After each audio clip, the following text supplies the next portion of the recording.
الحمد لله رب العالمين والعاقبة للمتقين والصلاة والتسليم على حبيبه الكريم وأولياء أمته وعلماء ملته أجمعين. أما بعد،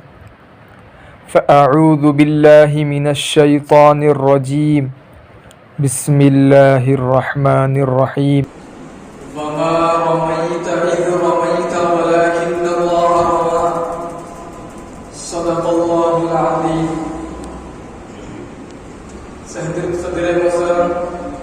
مولوی عزیز صاحب اور آج کے مہمان خصوصی مولانا سید شاہ نصیر حسین صاحب محترم خصوصانی جامعہ نظامیہ اور آج کے ہمارے مہمان خصوصی مفتی حسن صاحب کامل الفقہ جامعہ نظامیہ، معزز سامعین اور عزیز طلبہ، السلام علیکم ورحمۃ اللہ تعالی وبرکاتہ۔ اللہ جل مجدہ کا بے انتہا کرم و فضل ہوا کہ اس نے ہم سب کو اس بابرکت محفل میں حاضری کی توفیق عطا فرمائی اور لاکھوں کروڑوں درود و سلام ہوں اس وجہ تخلیق کائنات پر جس کی یاد میں ہم یہاں پر ایک جگہ جمع ہوئے ہیں۔ حضرات سامعین کرام، خطبہ مسنونہ کے بعد جو آیت شریفہ پڑھنے کا شرف حاصل ہوا، وما رمیت اذ رمیت ولکن اللہ رمی، اے محبوب جو خاک آپ نے پھینکی وہ آپ نے نہیں پھینکی تھی بلکہ ہم نے پھینکی تھی۔ اس آیت مبارکہ کے تحت مجھے ایک واقعہ یاد آ رہا ہے، ان کے وقت اس بات کی گنجائش نہیں ہے کہ کچھ تفصیل بیان کی جائے۔ بالکل میرے حصے میں 6 سے 7 منٹ آئے ہیں، انشاءاللہ اختصار کے ساتھ اپنی باتوں میں تکمیل تک پہنچاؤں گا۔ سب سے پہلے وما رمیت اذ رمیت ولکن اللہ رمی کے تحت یہ جو واقعہ یاد آیا ہے کہ جب حضور پاک علیہ الصلوۃ والسلام ہجرت کا ارادہ کیے ہیں وہ حکم الہی، تو آپ نے حضرت علی رضی اللہ تعالی عنہ کو اپنے مصر مبارک پر لیٹنے کا حکم دیا۔ ادھر کفار قریش آپ کے قتل کے در پر تھے اور آپ کو نقصان پہنچانے کی ہر طرح کی کوششیں کر رہے تھے، اور جب وہ آپ کے گھر مبارک کا احاطہ کر لیتے ہیں تو آپ علیہ الصلوۃ والسلام اپنے مٹھی مبارک پہ چند ذرات لے لیتے ہیں اور اس پر آیت مبارکہ پڑھ کر ان کفار قریش پر نچھاور کر دیتے ہیں، تو کچھ دیر کے لیے ان کی بصارت اللہ تعالیٰ سلب کر لیتا ہے۔ چونکہ میرا مضمون معجزہ ہے تو اس تعلق سے میں آپ لوگوں کو اس واقعے کے ذریعے وہاں پر لے کر چلتا ہوں۔ سب سے پہلے ہم جان لیتے ہیں کہ معجزہ کہتے کسے ہیں اور معجزے کی تعریف کیا ہے۔ سوشل میڈیا کا زمانہ ہے، اکثر لوگ ہم دیکھتے ہیں کوئی بھی ایک عجیب چیز دیکھتے ہیں تو اسے معجزے کا نام دے دیتے ہیں، تو ایسا نہیں ہے کہ ہر چیز کو معجزے کا نام دے دیا جائے۔ معجزہ کہتے اس چیز کو ہے جو ما فوق الفطرت چیز ہو، یعنی جو عقل میں سمجھ میں نہ آئے اور ہر انسان اس چیز سے عاجز ہو جائے، اس کو معجزہ کہتے ہیں۔ کہ اب کوئی شے بغیر کسی شخص کے وجود میں آ جائے، جیسے اللہ تعالیٰ نے سورہ رحمان میں فرمایا مرج البحرین یلتقیان، کہ ہم نے دونوں سمندروں کو آپس میں ملا دیا۔ بظاہر دیکھنے میں وہ تو ملے ہوئے ہیں لیکن ان کے درمیان ایک پتلی سی چادر رکھی ہوئی ہے جو ہم لوگوں سے آنکھوں سے پوشیدہ ہے۔ تو یہ جو دو سمندر آپس میں ملے ہوئے ہیں یہ قدرت الہی ہے، اسے ما فوق الفطرت یعنی لوگوں کے سمجھ میں آنے والی چیز نہیں، اسے قدرت الہی کہتے ہیں۔ دوسرا آتا ہے ارہاس۔ ارہاس کہاں کسے جاتا ہے کہ جب حضور علیہ الصلوۃ والسلام اعلان نبوت سے پہلے اگر کوئی جاتی ہے، جیسے کہ قرآن مجید اس بات کی گواہی دے رہا ہے الم نشرح لک صدرک۔ میں اس آیت کے ترجمے کا مفہوم سنانا چاہتا ہوں کہ اس میں اللہ تعالیٰ فرماتا ہے کہ حبیب ہم نے آپ کے سینے میں علم، حکمت اور طرح طرح کے علوم کو داخل فرمایا ہے۔ تو یہ جو جب حضرت حلیمہ سعدیہ کے گھر پر آپ موجود تھے، بچپن کا زمانہ تھا، تو آپ کی بہن دیکھ لیتی ہے کہ چند لوگ آئے ہیں اور حضور پاک علیہ الصلوۃ والسلام کا سینہ چاک کیے ہیں، اور آپ کے مبارک قلب اطہر کو نکال کر اسے زمزم کے پانی سے دھو کر اور پھر آپ کے صدر مبارک میں اسے پھر سے رکھ دیتے ہیں۔ تو یہ اعلان نبوت سے پہلے کا واقعہ ہے، یہ معجزہ تو نہیں بلکہ اعلان نبوت سے ہونے کی بنا پر ہم اسے ارہاس کہیں گے۔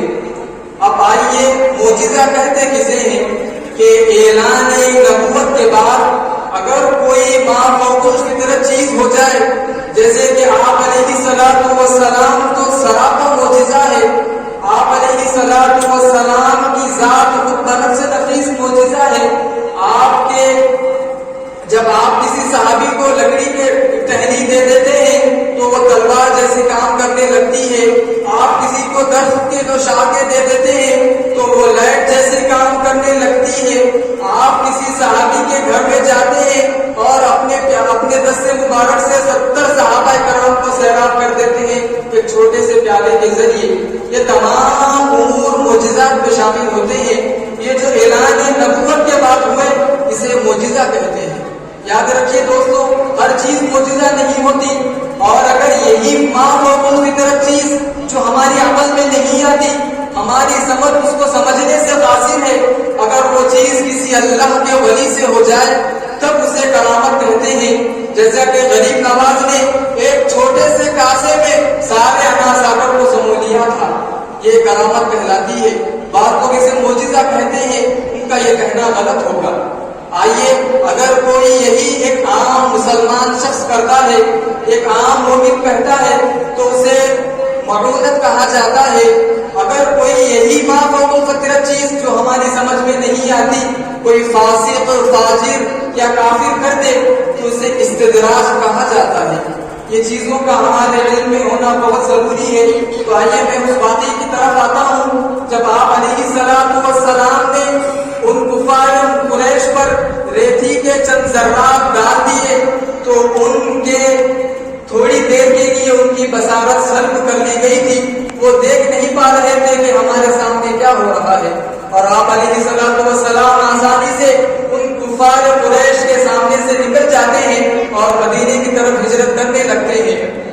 اور جب دیکھیے آپ، یہ تو صرف حضور پاک علیہ الصلوۃ والسلام ایک جگہ قرآن مجید میں سورہ فیل میں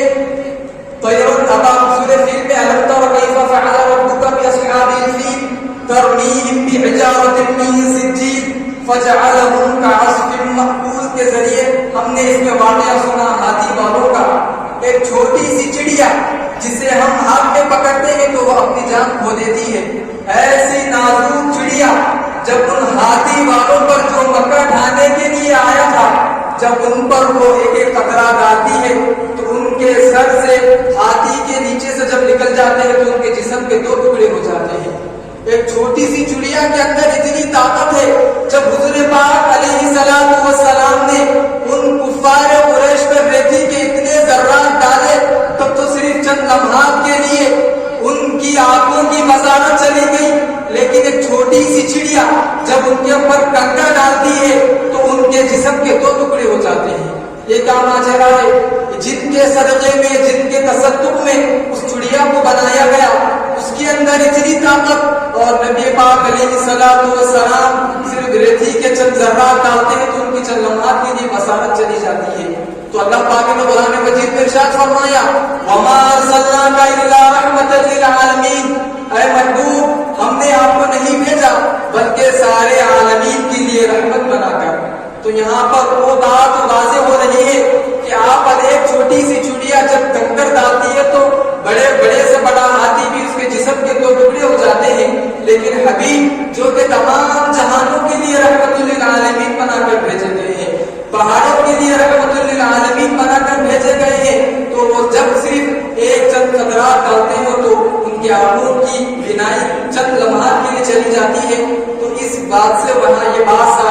ہے کہ آپ علیہ السلام جہاں میں کسی کو تکلیف دینے کے لیے نہیں، کسی کو ایذا پہنچانے کے لیے نہیں، کسی کی دل جلا کرنے کے لیے نہیں، بلکہ آپ تمام عالمین کے لیے رحمت بنا کر بھیجے گئے ہیں۔ تو ہمیں بھی چاہیے کہ ایسے رحمت للعالمین کی زندگیوں کو اپنی زندگی میں عملی جامہ پہنائیں، ان کی ایک ایک سنت کو جان کر عمل کرنے کی ہمیں اللہ پاک توفیق دے۔ محدث دکن علیہ رحمہ میلاد نامے میں ارشاد فرماتے ہیں کہ جب اللہ پاک نے حضور پاک علیہ السلام کے نور مبارک کو پیدا فرمایا تو اللہ پاک کے 1000 ناموں کو وہ نور مبارک دو برس تک 2000 سال تک وہ نام مبارک کا ورد کرتا رہا۔